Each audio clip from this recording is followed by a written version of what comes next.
നമ്മുടെ മെഡിക്കൽ ഷോപ്പിൽ നിന്നുകൊണ്ട് ആര് പോയിട്ടും എന്ത് മരുന്ന് ചോദിച്ചാലും എടുത്തു കൊടുക്കുന്ന ഒരു അവസ്ഥയിലേക്കായി. അങ്ങനെ വരുമ്പോൾ എന്ത് പറ്റുന്നു, നമ്മുടെ ശരീരത്തിൻ്റെ ഓരോ മരുന്നുകളുടെയും ഏത് മരുന്നുകൾക്കും പ്രവർത്തനത്തിനോടൊപ്പം അതിൻ്റെ ഇഫക്റ്റിനോടൊപ്പം ഒരു സൈഡ് ഇഫക്റ്റ് ഉണ്ട്. ആ സൈഡ് ഇഫക്റ്റ് എന്താണെന്ന് ജനങ്ങളെ ബോധവൽക്കരിക്കപ്പെടാനുള്ളതായ ധാർമ്മികമായ ഉത്തരവാദിത്വം ഗവൺമെന്റിനുമുണ്ട്. പക്ഷെ അതില്ലാത്ത രാജ്യമാണ് നമ്മുടെ. എന്തിനും എന്ത് മരുന്നും മേടിച്ച് കഴിക്കാം എന്നുള്ള ഒരു അവസ്ഥയിലേക്ക് നമ്മൾ എത്തിപ്പോയി. ഏത് ആശുപത്രി ചെന്നാലും ഏതൊരു വ്യക്തിയുടെ വീട്ടിൽ ചെന്നാലും ഇന്നൊരു 10,000-3,000 രൂപ മരുന്ന് വെറുതെ ഇരിപ്പുണ്ടാവും. കാരണം അത് ഉപയോഗമില്ല എന്ന് അവർക്ക് മനസ്സിലായതുകൊണ്ടാണ്. പക്ഷെ മേടിച്ചപ്പോൾ ഉപയോഗമില്ല എന്ന് അറിയില്ലായിരുന്നു. അപ്പം അതുമൂലമുള്ളതായ മാനസിക സമ്മർദ്ദം നമുക്ക് നല്ലോണം ഉണ്ട്.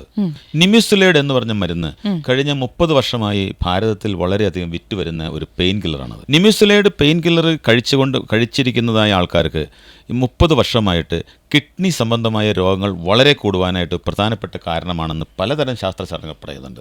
നിമിസുലേഡ് എന്ന് പറഞ്ഞ മരുന്നുകൾ മിക്കവാറും ഉള്ള രാജ്യങ്ങളിൽ പ്രൊഹിബിറ്റ് ചെയ്തേക്കാണ്. ഇന്ത്യയിലും അത് നല്ലൊരു ശതമാനം പ്രൊഹിബിറ്റ് ചെയ്തിട്ടുള്ളതാണ്. പ്രൊഹിബിറ്റ് ചെയ്ത അനേകം മരുന്നുകൾ വിൽക്കുന്ന ഒരു രാജ്യമാണ് നമ്മുടെ നാട്.